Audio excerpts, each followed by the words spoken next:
So, what the EU does for this country is join together all the states of Europe to work together, and it's not perfect, it needs reform.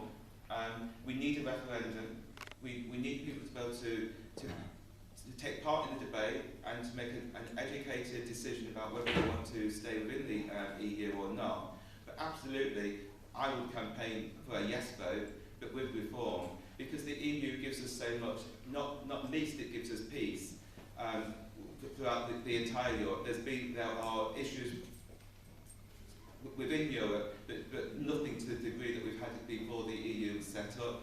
The cost of Europe, of being in the EU, is really insignificant compared to the benefits it brings back into the country. And the only thing that I would say that we would need to reform is the fact that it's too much of a corporate organisation with money going to big business and big organisations, and we need to actually work within the EU, within individual states, to develop those states so that we can all live to the same level and the same standard.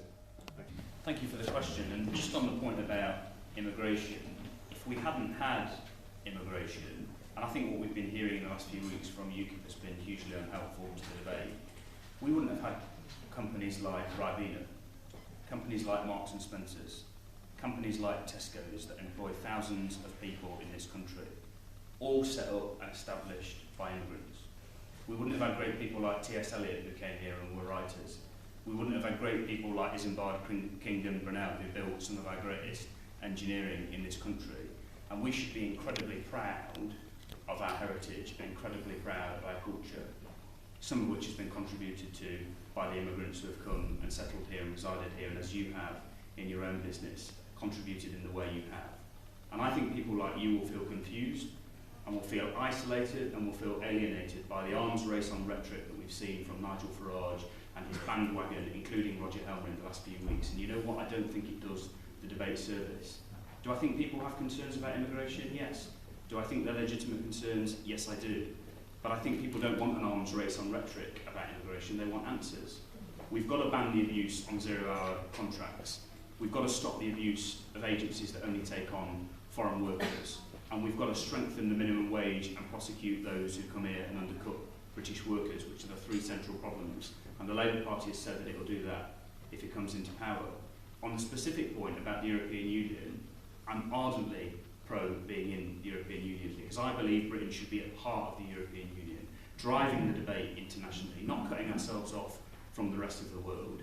Is Europe perfect? No. Should it meet in two places and spend all the money? It does, by moving from one place to one place, the circus moving week after week. No, it shouldn't. But actually, it seems to me that its central greatest achievement, we're not fighting anymore, it's not 1945, people are working together, people are talking together, we might not always agree, but actually we're getting on. We can now go on holiday in Greece, we can go on holiday in Spain, and those places now are democracies. Well, you may laugh, Roger, but actually some people lived under a dictatorship in Spain 20 years ago, which you haven't had to live under here in this country because we've been privileged to enjoy a democracy, and that is part of the achievement of the European Union. So I support the European Union. It needs reform. It doesn't need an if referendum presented to you by David Cameron, which has created huge uncertainty for British businesses. People now not wanting to invest in British businesses because they don't know whether we're going to be part of the biggest trading market in the world. We're one of the fastest growing economies in the world. And it'd be the wrong thing to do. Investing in the UK. And it'd be, well, people are investing in the UK. It's the wrong thing to do to pull out of the biggest trading market in the world right now while we're facing some of the problems that we're facing. Thank you for your question. I think you are exactly the right person to ask it because you exemplify the nuanced debate that most of us would like to have about immigration, particularly in a town like Newark, which has such a rich heritage of generally well-integrated communities, like the Polish community, of course, that came during the Second World War and has made a major contribution to the town. Your story is the story that most people respect about immigration. You know, we're all, or many of us, are certainly immigrants to some extent. My name's an unusual one, but I think my ancestors just caught an earlier boat than other people's. You know, this country has been built by great immigrants. The key things people are looking for are about the scale of immigration, that people feel comfortable with that, and to ensure that people who come to this country, just as you have done, sir, contribute, pay taxes, have great skills, and make a real contribution to society. So I applaud you for what you've done, and that's exactly the kind of sensible, intelligent immigration that I would like to see. Now, there are legitimate concerns about immigration out there, and the government is doing something to tackle those. Net immigration has fallen by almost a third since its peak under the Labour government. We're trying to tackle some of the abuses, whether that's the bogus visas, the bogus colleges, family visas. There are important steps to be done to ensure that immigration comes back down to a level that most people feel, and people like you, sir, continue to be the great people coming into this country who are contributing, paying taxes, and really making this country better for the future. Briefly on the EU, I know time's short. I think the EU isn't working. I think there's a lot that needs to change in it. What I would like to see is a renegotiated relationship with Europe, not just cutting and running, or as Michael would do, going into further integration with Europe without any regard for British interests. What we want is to renegotiate and then above all, put it to the people of this country in 2017, so whatever your views, whether you love or loathe the EU, you have a choice. That's what people want. We're a democracy. It's about time you have a choice.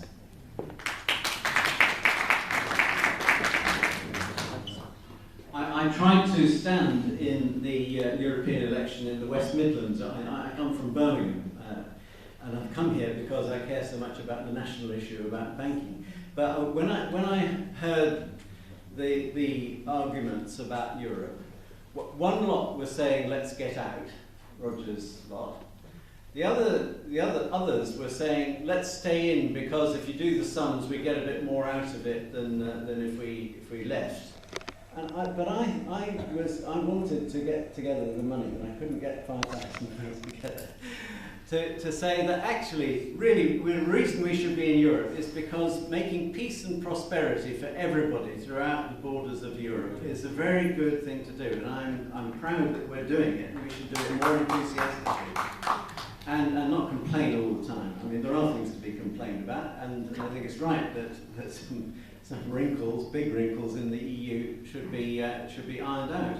But the job of making peace and prosperity for everybody throughout the continent of Europe, including us, is a really important one, and it's not done yet, and it shouldn't depend all on the Germans, and it should also recognise that there are nasty, vicious right-wing parties rising that need, I think, for us to be part of the mix to mollify them.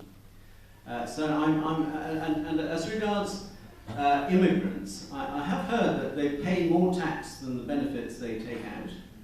And in any case, these are our people now, and I think in 30 years' time, if we stick with it, they will be grateful to us, and we will be proud of the achievement that we have made of settling Europe down in peace. And you don't have to read much European history to know that Europe has had a hellish time over many, many centuries. Very much, and I'm delighted to have a question from an Italian member of the audience, and you may be interested to know that there is another Italian member of the audience at the back of the room, and that is Francesca Saliano, who works in my office in Brussels and has come across today to see how we do politics in this country. I'm sure you will find things to talk about. She's from the Amalfi Coast. Now, Michael very kindly admits that the public have genuine concerns about immigration, and he agrees they are entitled to have those concerns about immigration, but he says that it's wrong for UKIP to articulate those concerns, which seems to me rather curious. He speaks of UKIP off our country from Europe. No, we don't. We want to rejoin the rest of the world. Britain has been for centuries a great global trading nation. We wish to continue to be a great global trading nation. Today we can't even negotiate a trade deal because all our trade deals are done through Brussels. A little country like Switzerland, an even tinier country like Iceland, has a free trade deal with China. We don't, because the European Union hasn't got round to doing it. We want an immigration policy. The way we're being talked about here, it would seem that we wanted to, as Nick Clegg says, pull up the drawbridge and ban immigration. Of course we don't. We are a country of immigrants. We've always had immigrants.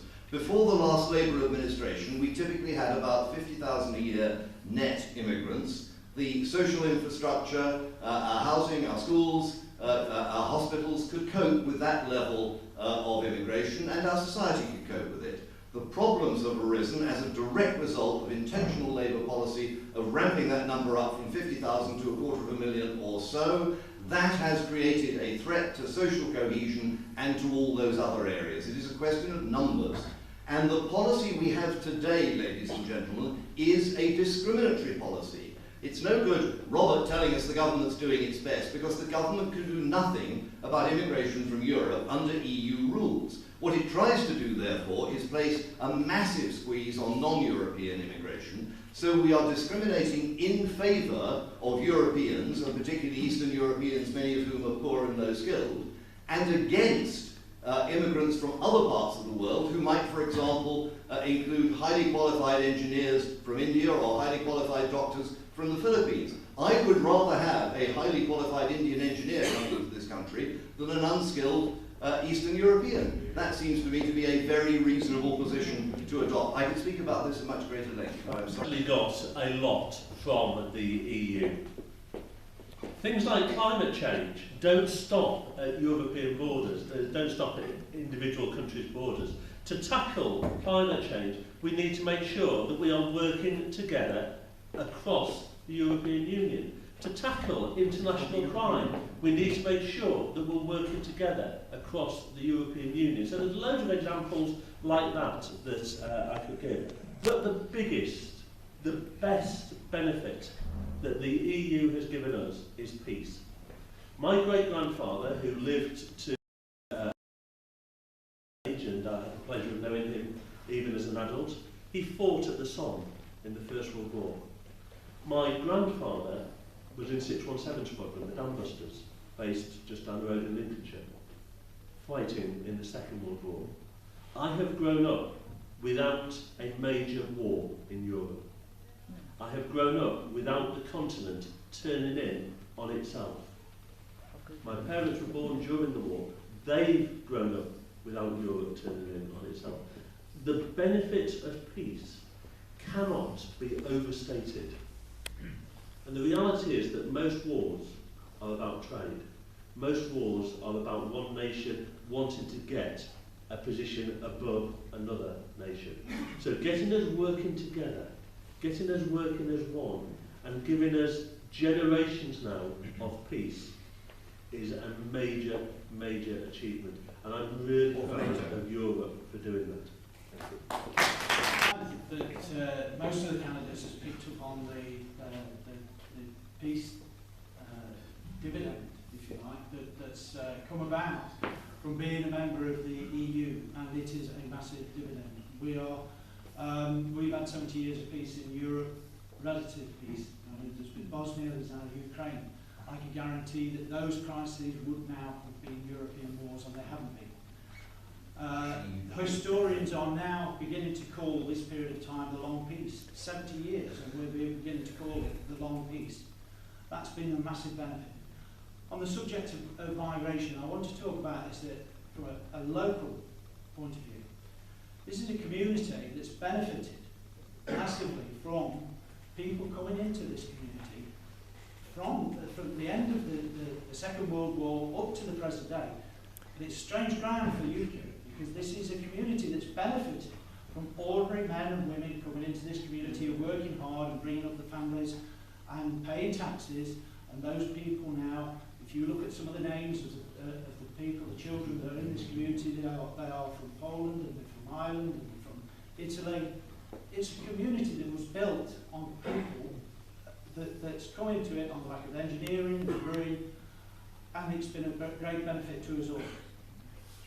I have no problem with people coming to this country and working hard and doing the best for this community. They pay taxes, they bring up children, they make this country greater. But Gordon Brown acknowledged that they didn't do a good job with immigration into this country. They took their eye off the ball. At the same time, we've got the Conservatives who don't seem to be able to do anything at all about it. because they've promised us a vote on the EU, and I haven't got a problem having a vote on the EU, and I think the quicker we have it, the better, because and I'm pro-EU, but let's have that vote, get it out of the way, and get on. And so I think the Conservative policy has been a mess on from start to finish. I think we need we need to be strong in Europe. We need a country that encourages people, the brightest and the best, and the more people that want to come to this country, to work in this country, and to add to this country and the wealth of this country, the better. From immigrants, my great-grandmother was French. My father had a French name, Laurence Bishop. My mother told me that his side of the family was descended from Prince Henry of Navarre, who became the first king of France. So if the French ever restore the monarchy, I might be in succession to the next king of France. And I'd like to know how Roger feels about that. My party's position on EU is it's undemocratic. There's no more to it. A lot of laws are actually made there. They may have some, the peace idea, I like the idea of that, but it's undemocratic. And what the media don't tell you is that the whole Ukraine crisis was partly caused by the EU. The EU wanted to expand to Ukraine, but Russia didn't want that. But the media didn't touch on that. That is the truth about that. Personally, he's right. Personally, I don't like the EU. It's it's a dictatorship in itself. There's 28 member states of them, and they're willing to expand more. They make the laws all over there. It's undemocratic, and we should strongly get out of it because it's undemocratic.